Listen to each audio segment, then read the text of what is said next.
Vamos a abrir nuestras Biblias en Éxodo capítulo 5, versículo 1. Pueden tomar asiento, por favor. Muchas gracias por su paciencia. Estamos este domingo 30 de julio del 2023, aquí en la iglesia Camino de Vida de Rosel. Éxodo capítulo 5, versículo 1 en adelante. Usted que está aquí, que se quedó, usted que no es ni adolescente ni niño, sino que ya un poquitito más adelante. Algunos vamos dando la curva ya, pero en bajada, así, ¿no? Pero con ánimo de joven, que es lo principal. Éxodo capítulo 5, versículo 1. Muy bien. Vamos por favor a buscar este pasaje en la palabra. Todos vamos a tomar asiento. Éxodo capítulo 5, versículo 1. Y en nuestra serie de personajes de la Biblia, hoy día vamos a hablar un poquito acerca de un personaje con el cual comenzamos la semana pasada, que es Moisés. Éxodo capítulo 5, versículo 1. Si usted ve que alguien está a su lado y no tiene una Biblia, quizás podamos compartir, enseñarles y juntos podamos leer la palabra del Señor. Ya veo que todos poco a poco vamos agregándonos para leer todos juntos la palabra, y le damos la bienvenida también a los que a través de las redes sociales van a estar escuchando este mensaje basado en este capítulo tan famoso de la Biblia, Éxodo capítulo 5, versículo 1. ¿Estamos ahí? Amén. La palabra del Señor dice así: Después Moisés y Aarón entraron en la presencia de Faraón y le dijeron: Jehová, el Dios de Israel, dice así: Deja ir a mi pueblo a celebrarme fiesta en el desierto. Y Faraón respondió: ¿Quién es Jehová para que yo oiga su voz y deje ir a Israel? Yo no conozco a Jehová, ni tampoco dejaré ir a Israel. Y ellos dijeron: El Dios de los hebreos nos ha encontrado. Iremos pues ahora camino de 3 días por el desierto y ofreceremos sacrificios a Jehová nuestro Dios, para que no venga sobre nosotros con peste o con espada. Que el Señor bendiga su palabra. Vamos un minuto a orar, vamos a pedirle a Dios que hoy día pueda hablarnos. Dios tiene un mensaje para usted, Dios tiene una palabra para usted, pero para ello es muy importante de que usted tenga quietud, de que usted tenga calma para poder recibir lo que Dios tiene para usted preparado en esta mañana. Aunque usted no lo sepa, usted vino quizás sin ninguna intención en especial aquí, pero Dios sí tiene una intención hoy día. Dios tiene la intención de llegar a su necesidad, llegar a su problema, llegar a aquello que lo aflige, que muchas veces lo impide seguir adelante en los caminos de la vida. Así que hoy día, antes de meditar en su palabra, vamos a orar. Y yo te pido que por respeto pudieras un minuto agachar tu cabeza, cerrar tus ojos, y vamos a pedirle a Dios que nos hable en esta mañana, por favor. Señor, te agradecemos en este día, un día que, Señor, vemos un día bello, soleado, y te agradecemos porque, Señor, dice la Biblia que antes de que el hombre estuviera en la tierra, tú preparaste todo para que él lo tuviera todo acondicionado para que pueda vivir. Y, Señor, tú no has roto esa ley. Señor, cada día que amanecemos tenemos lo necesario para vivir, para respirar, para seguir adelante en la vida, Señor. Todos los que estamos aquí, todos tuvimos un lugar donde dormir, todos tenemos, Señor, ropa para vestirnos, Señor, todos tenemos comida con la cual podemos sustentarnos. Nosotros te damos gracias porque, lo notemos o no, todas son bendiciones que vienen de ti. En esta mañana queremos pedirte que, por favor, tú puedas ayudarnos a entender lo que tu palabra quiere para cada uno de nosotros. Tú conoces la petición de cada uno de los que está aquí. Tú conoces la necesidad de cada uno de los que están acá. Tú conoces sus sueños, sus anhelos, por qué vinieron a este país. Señor, pero por sobre todas las cosas, tú conoces el corazón de cada uno de los que estamos aquí. Trabaja en cada uno de nosotros, te lo pido en el nombre de Jesús. Amén. Muy bien. Hermano, no sé si puede poner, por favor. Hoy día vamos a hablar de personajes de la Biblia, como dijimos. Me pongo un poquito al costado, porque algunos me han dicho que como soy tan alto, tapo el televisor, así que me quiero poner un poquito para acá. ¿Okay? O la cabeza grande, no sé, algo así me quisieron decir. Entonces, vamos a hablar de las 10 plagas de Egipto. Vamos a tratar este pasaje que muchas veces hasta en películas se ha podido tratar. Uno más, hermano, por favor. Oye, la hermana, vamos a ver el dedito ahí rápido. El pasaje que hemos leído es Éxodo, capítulo 5, versículos del 1 al 4. Antes de entrar un poquito a fondo en el tema, quería explicarles dónde nos quedamos la semana pasada, para aquellos que no han venido o para refrescar un poco la memoria. Nosotros dijimos que en el libro de Génesis, Dios promete a Abraham formar una nación de su descendencia, que era ser innumerable, grande, y que lo iba a representar en la tierra. Nosotros vemos que Abraham tiene un hijo que se llama Isaac, Isaac tiene un hijo que se llama Jacob, y a Jacob se le cambia después de nombre por Israel. E Israel significa el que pelea con Dios. Ahora, de este Israel le nacen los 12 hijos o las 12 tribus de Israel, que son las que después fueron haciendo crecer todo este pueblo. Este pueblo llega a través de uno de ellos, se llama José, a un lugar que se llama Egipto. En Egipto estuvieron 400 años, estuvieron allí. Ahora, al comienzo les fue muy bien, pero después, como vieron que si es un pueblo grande y fuerte, comenzaron ellos a comenzaron ellos a seguir su vida, pero cometieron un error. Israel comenzó a vivir en Egipto, pero se olvidó de quién era su Dios en Egipto. Entonces Israel comenzó a combinar su fe con las costumbres de ellos. Año tras año, generación tras generación, etapa tras etapa, los hebreos comenzaron a multiplicarse, a hacer mucho dinero, pero poquito a poquito iban abandonando la fe de Abraham. Ahora, llega un momento en que el pueblo de Israel es oprimido por los egipcios. Entonces dice que los cargaban con tributos, les hacían hacer trabajo, les hacían hacer ladrillos, hacían todo tipo de cosas para oprimirlos. ¿Qué cosa hace Dios cuando hay un pueblo que sufre? Levanta un hombre suyo, un hombre bueno, un hombre que lo representa y tiene que hacer el trabajo difícil. Ese hombre al que Dios escogió se llamó Moisés. Moisés fue el hombre que escogió Dios para que el pueblo de Israel pudiese salir de Egipto y pudiese ir a la tierra que Dios les había prometido. Dios le había prometido a Abraham: sal de tu tierra, de tu parentela, a una tierra que yo te mostraré. 400 años se habían quedado estancados en ese sitio y no habían podido llegar a la tierra que Dios les había prometido. Entonces, Dios escoge un muchacho que se llamaba Moisés, y dijimos que este muchacho pasó por 3 etapas. Moisés, ¿qué significaba? ¿Se acuerdan? Sacado de las aguas. ¿Por qué? Porque en el tiempo de Moisés habían dado una ley para que todos los muchachos hebreos hombres fueran matados, asesinados. No se les permitiera vivir, para que el pueblo no crezca y no se haga más fuerte.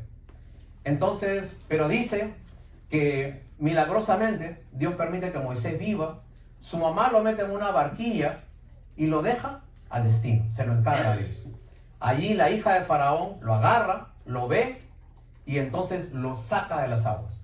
Por eso es que el nombre Moisés significa sacado de las aguas. Ahora, Moisés se crió en la corte de Faraón. Moisés fue una persona de mucho rango. Moisés tenía educación en astronomía, arqueología, matemáticas, ciencia, economía. Fue criado en lo más alto que había en ese tiempo, que era Egipto. Egipto era el Estados Unidos que había en ese tiempo, la nación más poderosa que había ahí. Ahora, Dios permite que Moisés pueda hablar con Faraón para que liberte a su pueblo. Y ahí es donde vamos a entrar hoy día en el capítulo 5, versículo 1. Vamos a leer nuevamente para que podamos entrar un poquito más en historia. Éxodo capítulo 5, versículo 1. Dice: después Moisés y su hermano Aarón entraron a la presencia de Faraón y le dijeron: Jehová, el Dios de Israel, dice así: deja ir a mi pueblo a celebrarme fiesta en el desierto. Y miren la respuesta de Faraón. Faraón respondió: ¿qué cosa?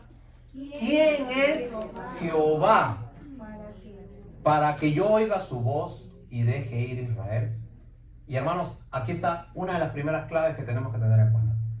Faraón sabía que había un pueblo dentro de su territorio que eran personas muy trabajadoras, que le echaban mucho empuje a lo que hacían, que eran muy familiares, que estaban haciendo mucho dinero. Pero ¿sabes qué? Faraón no sabía nada acerca del Dios de Israel. 400 años y el pueblo de Israel se había encerrado en ese pequeño territorio en esa pequeña provincia que se llamaba Gosén, y allí ellos vivían su fe, pero solamente entre ellos, no la compartían. Los egipcios no sabían nada acerca de la fe en Dios. Entonces, por lo tanto, tampoco Faraón sabía nada acerca de Jehová. Y cuando vienen Moisés y su hermano Aarón a pedir que liberten al pueblo, Faraón dice: ¿quién es Jehová? Yo no sé quién es él. Nunca he escuchado de él.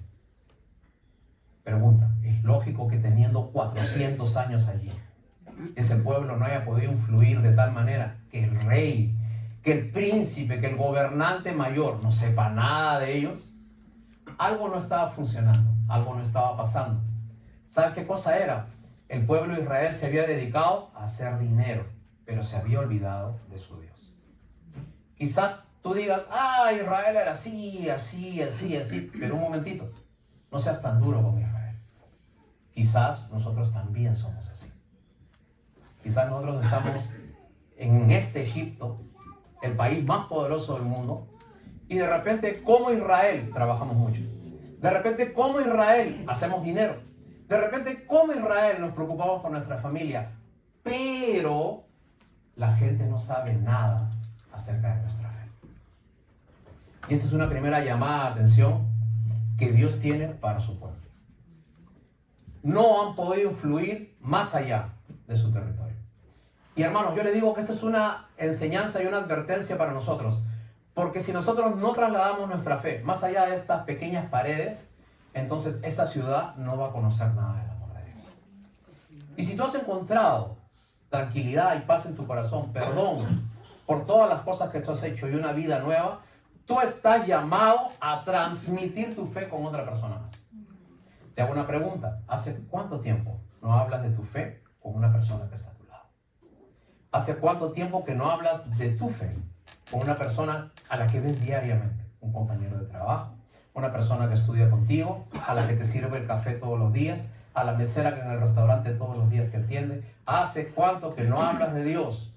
Ahora, cuando el pueblo de Dios no hace su parte, Dios mueve a su pueblo de una manera poderosa.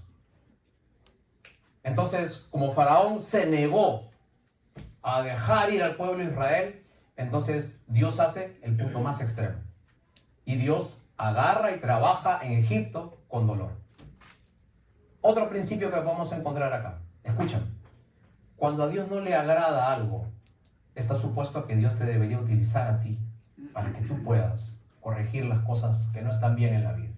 Pero cuando tú no haces algo, entonces Dios trabaja con el dolor. No esperes hasta el último tiempo. Haz las cosas ahora. Porque cuando tú no haces lo que debes hacer, Dios trabaja con el dolor.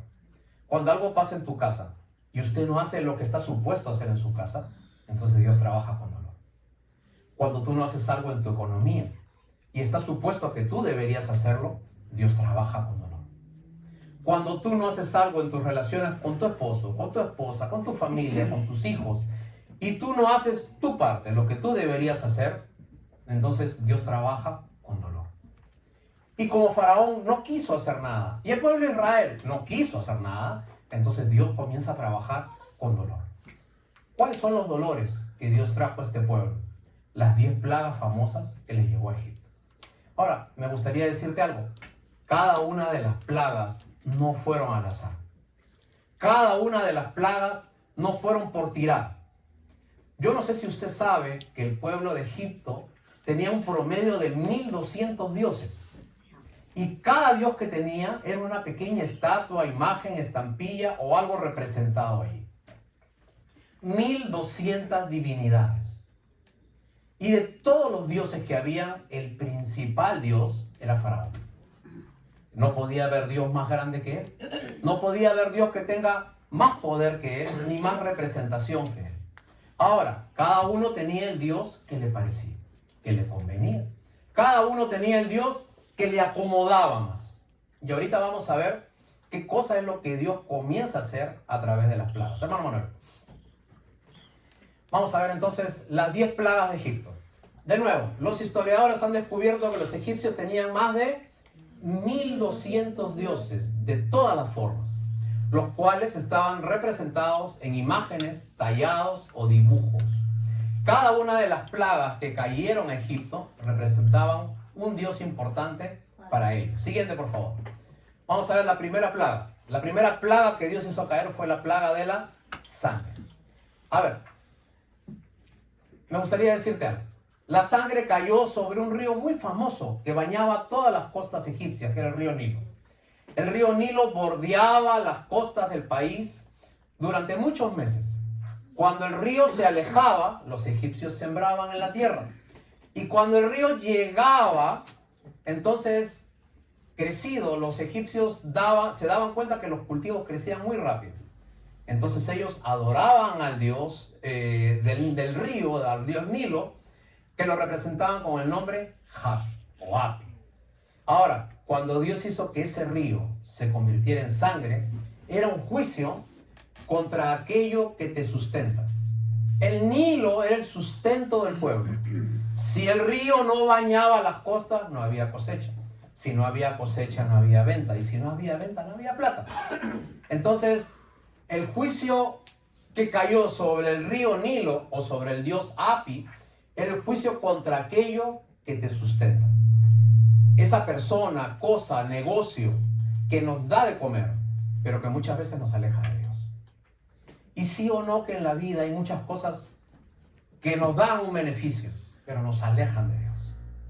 Y el juicio era contra ese Dios que te da de comer, que es tu sustento, pero que muchas veces te hace alejar de Dios. La segunda plaga, vamos a ir rapidito. Las ranas. Obviamente, al descomponerse todo el agua que había en el río, todos los peces murieron. ¿Ok? Ahora, ¿quiénes fueron los únicos que sobrevivieron? Las ranas que saltaron del agua y comenzaron a salir de la tierra. Ahora, las ranas, como dice en la proyección, al estar el río Nilo infectado, toda la vida marítima murió, a excepción de las ranas que salieron saltando. Los egipcios tenían un dios en forma de rana, por eso es que el juicio cayó con ranas. Dice, este dios se llamaba Ek. Dice, era el dios del sexo libre, de la potencia sexual, y el dios al cual acudía a alguien cuando no tenía novio, cuando le iba mal, etc. ¿Ok? Y nosotros vemos hasta ahora que hay así algunas personas a las cuales la gente acude para rezarles, para pedirles, ¿cierto? Cuando hay dificultades en el amor. ¿Ok? Ahora, los egipcios ya tenían eso miles de años antes. Pero ese Dios era representado por una figura en forma de rana. Ahora, el juicio que Dios manda a Egipto era el juicio contra el libertinaje sexual y contra aquellos que centran su vida en las relaciones con sus esposos, con sus esposas, novios, y en torno a eso gira su vida. Hermanos, me gustaría hablar algo. A veces se critica un poquito a las iglesias porque las iglesias son un poco tajantes con el aspecto moral. Tú sabes que en las universidades de Estados Unidos nunca se enseñaba nada con la moral. Era un tema que estaba totalmente alejado de las currículas, hasta que en el año 2008 un inversionista muy famoso, estadounidense, que estafó reyes, jeques árabes, eminencias, principados, y los desbancó a toditos. Entonces, a partir de allí se comenzó a enseñar lo que era la moral en los negocios. Y hermanos, tengamos cuidado. Hay una agenda mundial ahora mismo acerca de todo lo que es sexo. ¿Ok? Nosotros podemos ver las grandes compañías de cine están cambiando todas las películas y las están poniendo, ¿cierto?, en cuanto a la agenda LGTBI. ¿Ok? Ahora, nosotros debemos tener mucho cuidado en qué enseñamos a nuestros hijos. Te digo otra cosa más, lo que se viene, ¿ok? En California, que es uno de los estados más grandes y liberales que hay en Estados Unidos, ya hay un proyecto de ley que dice que un niño, se le puede permitir a un niño, a un adolescente de 12, 13 años, que se case con una persona de 55 o más, así dice la ley. Ahora, ¿por qué? Porque dice esta ley que un adolescente, en lugar de ser violado, de aprender el sexo en la calle, mejor es que le enseñe a una persona que tiene experiencia. ¿cierto? Ahora de repente tú dices, eso no me involucra a mí. Pero cuando tus hijos crezcan, tus nietos crezcan, tus sobrinos crezcan y tengan 13 años y se aparezcan con un hombre de 60, papá, me voy, me caso, pero si tú tienes 13, la ley dice que no puedo ir con esta. Entonces, ahora, yo no sé si usted ha visto en internet, ahora ya no están hablando acerca del amor en sí, sino están hablando acerca de que usted debe amar lo que usted cree que debe amar. El amor es líquido. Mire usted en internet, persona se casa con delfín. ¿Okay? Busca en internet, persona se casa con delfín. Persona se casa con estación de tren. Persona se casa con su caballo. Búscalo en internet, está. ¿Okay? Porque el amor ya no es entre un hombre y una mujer. El amor es con quien a ti te parezca y tú te puedes sentir lo que a ti te parezca. Ahora, en esa línea, nosotros tenemos que entender que Dios también tiene un juicio contra eso. Y debemos tener cuidado. ¿Okay? Seguimos. Esa fue la segunda plaga, las ranas. Se murió la vida en el río, se descompuso todo, los pescados flotaban, las ranas salieron y vinieron las terceras plagas. La tercera fue los piojos. ¿Por qué llegaron los piojos? Los piojos llegaron porque al haber podredumbre en el mar flotando, entonces comienza a haber descomposición, mal olor. Y vino la cuarta plaga también, no sé si la puedes poner, Manuel, que es la plaga de las moscas. Donde hay podredumbre comienzan a venir moscos, insectos, mosquitos, piojos, pulgas. Entonces la tercera y la cuarta plaga, no sé si puedo retroceder, Manuel, un minuto por favor. La tercera plaga era la plaga de los piojos. Había un dios egipcio que también tenía forma de piojo. Miren hasta dónde iban ellos, ¿no? Era el dios Web. Era el dios de los frutos de la tierra. La economía egipcia era casi totalmente agrícola. Y por lo tanto dependían mucho de lo que iban a cultivar, a sembrar. Y ellos pensaban que este dios, Web, cuidaba los sembríos. Entonces el egipcio dedicaba mucho tiempo a cultivar sus terrenos. Invertía muchas horas en cuidar todo lo que había sembrado. El juicio contra este Dios es el juicio realmente de aquello que te quita tu tiempo. ¿En qué inviertes tu tiempo? ¿Qué te quita tu tiempo? Desde que amaneces, ¿en qué piensas? ¿Dónde está tu corazón? Y la cuarta, hermano Manuel, era las moscas, que obviamente al haber tanta podredumbre venían las moscas. Ahora, los egipcios tenían un dios que lo defendía contra las moscas. Y era el dios Arop. Este dios tenía forma de mosca. Supuestamente, cuando venían plagas de moscas, ellos recurrían a ese dios y ese dios podía defenderlos de las moscas. En Egipto, había una cantidad de moscas impresionante.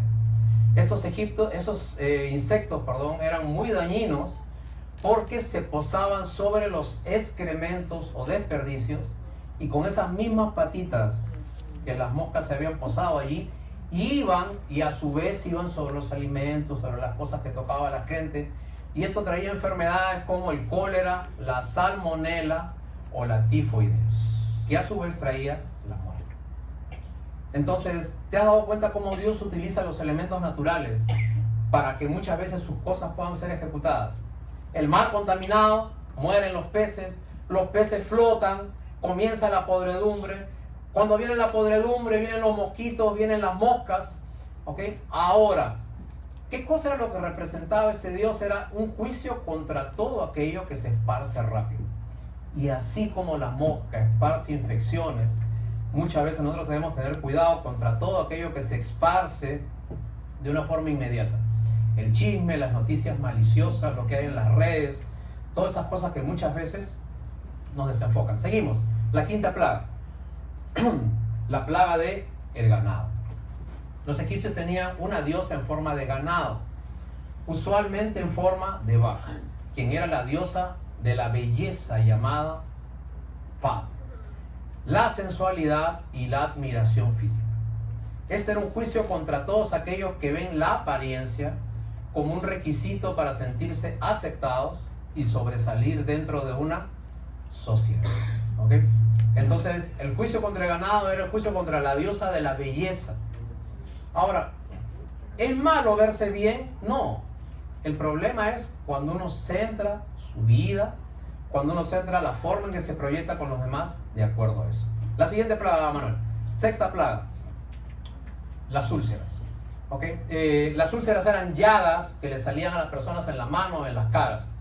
Dice, al contaminarse el río, a comenzar a morirse toda forma de vida dentro del agua y luego fuera de ella, la peste y el hedor llenaron el país entero. La pestilencia y las enfermedades llegaban por la respiración a la gente y eso se manifestaba después a través de erupciones en la piel.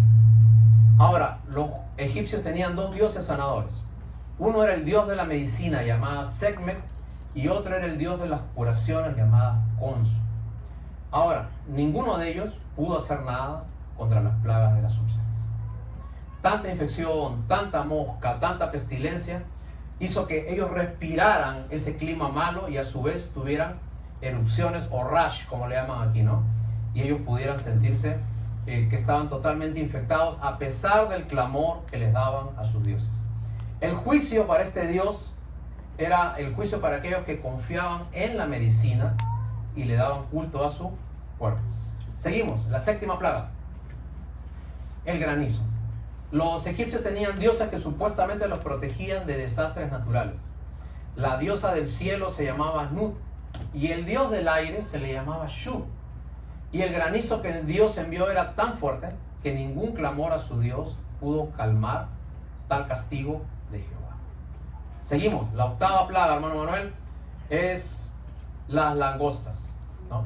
Al ver tanta pestilencia, tanto animal muerto, ese olor se sentía a millas de distancia, lo cual atrajo el voraz hambre de una enjambre de langostas que vinieron. Dice, las langostas son insectos voladores que se mueven por miles en cierta estación del año con el fin de colectar comida. El olor nauseabundo de los animales muertos de Egipto atrajo a las langostas, quienes llegaron comiendo lo poco que quedaba de los sembríos egipcios. Este era un juicio contra el dios Osiris, quien protegía las cosechas. La novena plaga era la plaga de las tinieblas. Había tantas langostas en el cielo que finalmente no se podía ya ver más la luz del sol. Y esto era lo que causó las tinieblas. Y en Egipto hace sol casi todo el tiempo. Escúchame un ratito, por favor. Dice, para ellos, cuando salía el sol, era un día bueno. Era casi el horóscopo, se puede decir, que había en ese tiempo. Cuando salía sol, ellos salían contentos porque iban a tener un día bueno. Y cuando el sol se opacaba, entonces para ellos era un mal augurio, iba a ser un día malo. Así ellos determinaban su día por la presencia o no del sol. Y el dios del sol para el egipcio era el dios Ra. Ahora, por último, la décima plaga. La plaga de los primogénitos de Faraón. Dentro de todos los miles de dioses que los egipcios tenían, el principal dios y obligatorio de adoración era Faraón. Faraón veía todos los juicios que iban cayendo uno por uno sobre sus territorios, pero finalmente vio que el último y el más mortal juicio cayó sobre el Dios mayor, que era él mismo. ¿Okay? Y quiero detenerme acá un minuto. Todos estos dioses eran la cultura de Egipto en ese tiempo. El pueblo de Israel no hizo nada, ni demostró con su vida cuáles eran los cambios que habían en una sociedad que conoce realmente al Dios verdadero. Faraón dijo, yo no conozco a Dios. Los egipcios no conocían a Dios. Ellos estaban encerrados en su pequeña iglesia, en su pequeño templo, que era ese territorio llamado José. Ahora, todos esos dioses que había en Egipto eran los dioses que también estaban adoptando los israelitas. Preocupados por la belleza, preocupados por si el día era bueno o era malo, preocupados por qué les daba de comer, quién les daba de comer, preocupados por el dinero, preocupados por los afanes de la vida, preocupados porque si les iba a ir bien en lo sentimental, entonces ellos estaban bien, y les iba mal en lo sentimental, ellos estaban mal. Esa era la forma de vivir de ellos. Ahora, ¿te has dado cuenta que no ha variado mucho la vida desde esa época hasta acá? Nosotros nos movemos por todos esos dioses que hay ahí. Nosotros nos movemos tan igual como ellos. Quizás no tengamos una estatua en la casa, quizás no tengamos una escultura, quizás no tengamos una imagen y quizás no digamos que creemos en ellos. Pero sí o no, que nosotros nos movemos en base a esas premisas. Nos movemos en base a la moda, así nos vemos bien, así tenemos dinero, así sale el sol, así nos va bien en el negocio, así las cosas están andando bien en casa. Y cuando no nos va bien, entonces ahí es el momento en que solamente buscamos a Dios. Ahora, cuando nosotros andamos así, entonces Dios viene y te hace sufrir y te enseña con el dolor. Querido amigo, yo estoy seguro que muchos de los que estamos aquí estamos porque aprendimos con el dolor, porque te fue mal en algo, porque llegaste a sufrir tanto que no te quedó otra alternativa que venir a Estados Unidos, porque llegaste a pisar piso de tal manera que hubo un momento en que la única solución que te quedó fue venir aquí, porque si tú no venías acá, te morías. Así que me gustaría hablar contigo, ahora que ya estás acá, ahora que ya viniste, ahora que ya te estabilizaste, ahora que estás en este lugar. La pregunta es, ¿sigues con esos dioses o estás aprendiendo a conocer realmente quién es Dios?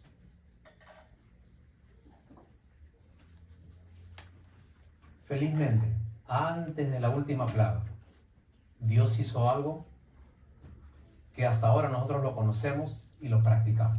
Vamos a ir a Éxodo capítulo 12, versículo 1, por favor. Antes de la última plaga, antes de llegar al Dios más grande, que es el Dios Faraón, y antes de matar a los hijos primeros de todos los egipcios, incluyendo el hijo de Faraón, Dios le dijo a Moisés y a Aarón lo siguiente. Éxodo capítulo 12, versículo 1. Estamos aquí en la 9ª plaga, casi entrando a la última, la muerte de los hijos primeros. Y en algunos títulos de la Biblia dice la Pascua. La Pascua significa, te digo la palabra, en inglés es Passover, o en español es pasar por alto. Eso es lo que significa Pascua.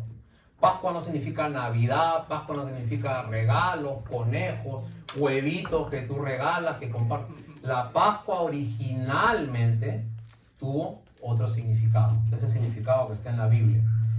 Dios, antes de matar a todos los hijos primeros de los egipcios, incluyendo el de Faraón, dice así, 12:1, habló Jehová a Moisés y a Aarón en la tierra de Egipto, diciendo, este mes os será principio de los meses, para vosotros este es el primero en los meses del año.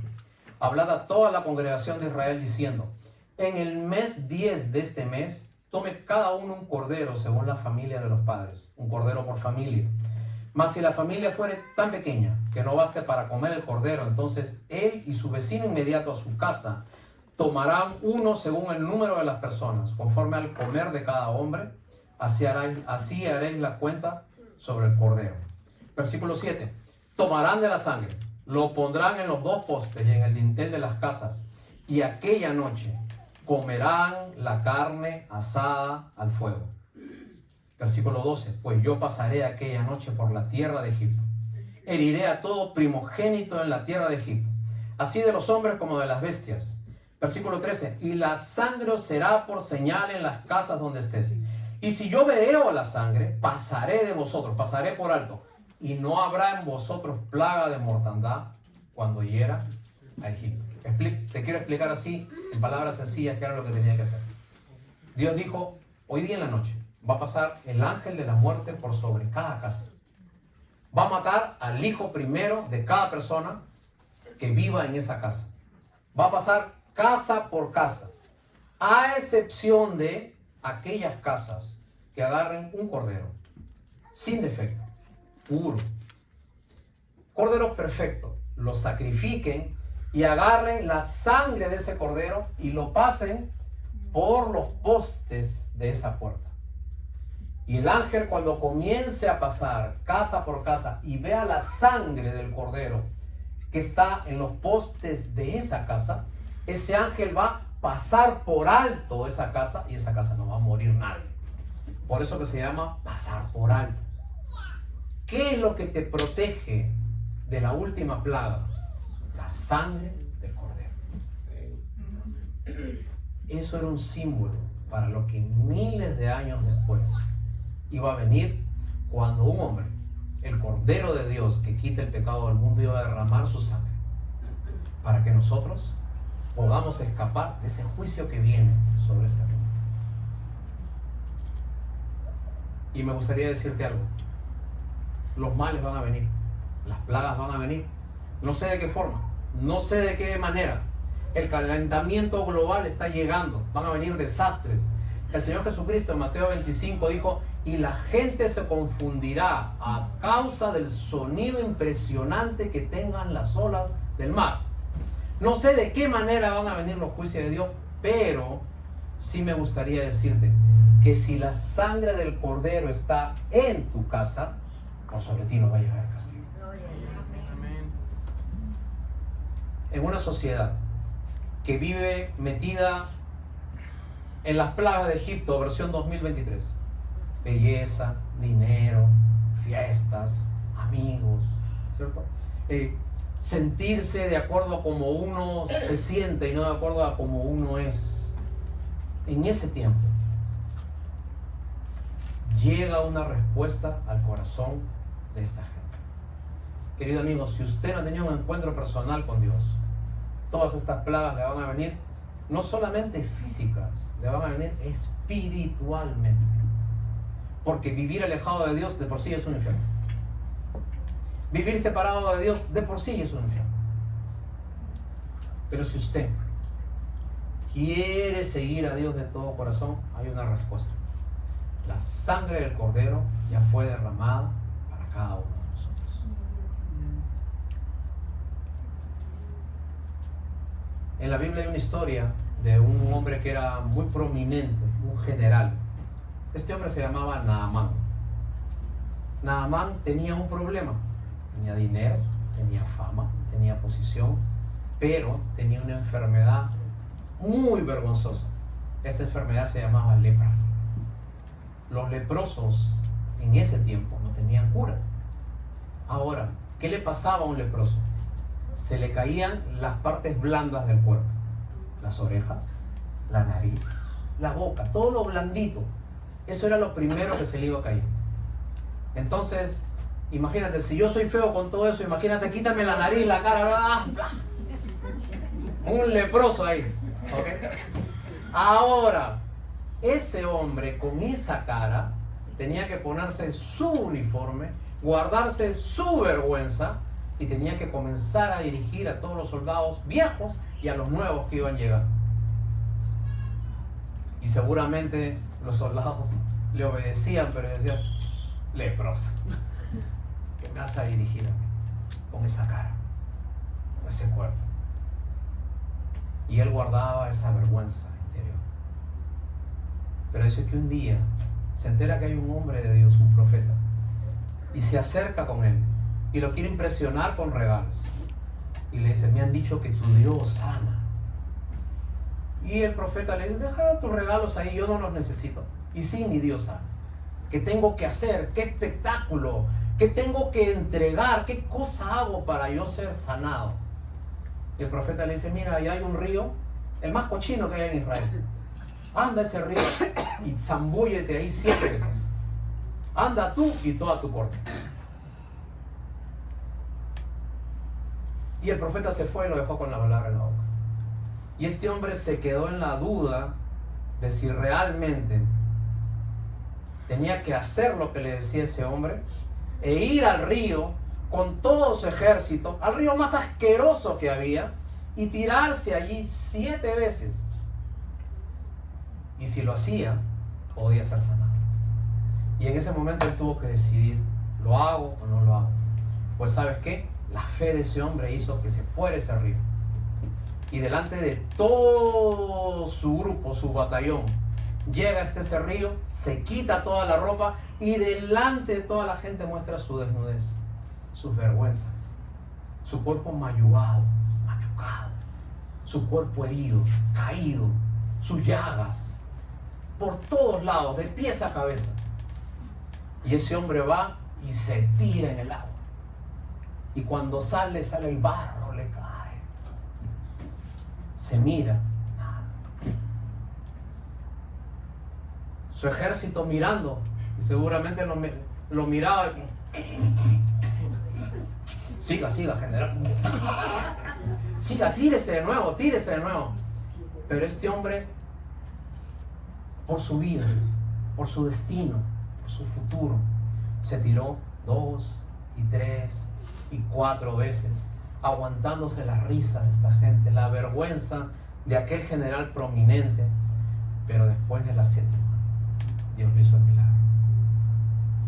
Y la Biblia dice que su piel era como la de un bebé recién nacido. El poder de Dios, su fe. Y sin importarle la vergüenza delante de los demás, él comenzó a hacer una nueva vida. Amén. Amigo, poder de Dios, la fe. Y sin importarte lo que son tus amigos, lo que tienes que dejar, tus fiestas, tus compañías, tus borracheras, tus cosas. Es tu vida, entiende. Tú no estuvieras en una iglesia si a ti te va bien. Tú estás en una iglesia porque algo te va mal. Y lo primero que tú tienes que cambiar es ese vacío que tienes en tu corazón. Te sales con tu gusto, pero vacío. Le gritas a la gente, pero vacío. Sales con tu capricho, pero vacío. Vacío. Pero cuando usted conoce a ese Cordero que derramó su sangre, Dios pasa por alto lo malo y Dios le comienza a dar una vida nueva. Hay muchos que venimos a las iglesias por años, pero nunca hemos tenido un encuentro con ese Señor que limpia, que cambia y que transforma. Y estamos metidos en las 10 plagas: belleza, dinero, salud, importancia, prestigio. ¿Qué le saco a este país? Se me acaba el mundo, tengo que juntar más plata porque voy a ser viejo, yo no voy a poder conseguir más. Tengo que educar a mis hijos, tengo que comprarme la casa, tengo que hacer papeles. Egipto, todo eso es Egipto. ¿Ok? Y nos olvidamos quién es nuestro Dios. Nos olvidamos quién nos dio las promesas. Y nos olvidamos a quién tenemos que seguir. Las plagas 2023 todavía están latentes en tu vida. Pero acuérdate de algo.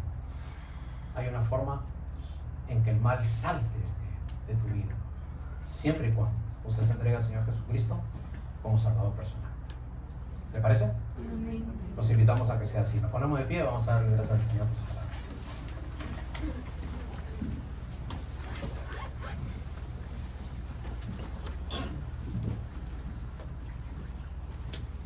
Yo sé que lo que te estoy pidiendo no es fácil. La Biblia dice que el reino de Dios es para los valientes y solamente los valientes lo arrebatan. Pero amigo, corre por tu vida. Es tu vida.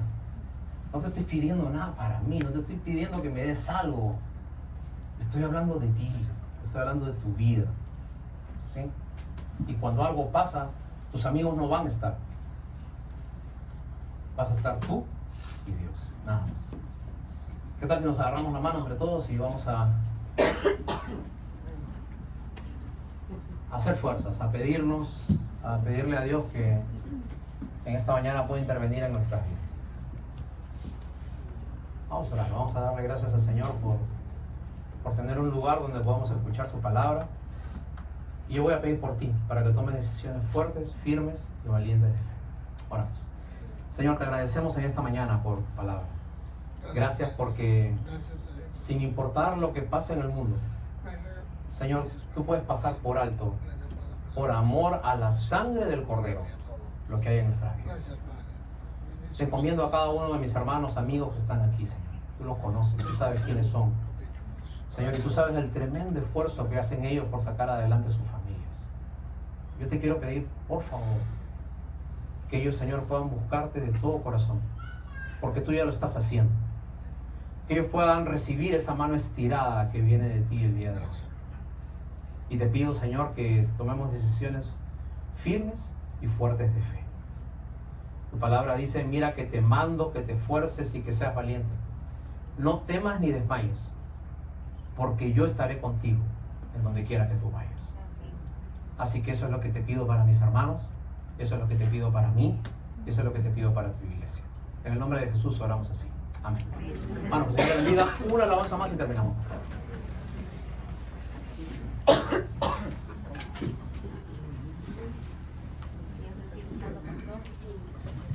Gloria a tu nombre, Señor.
diste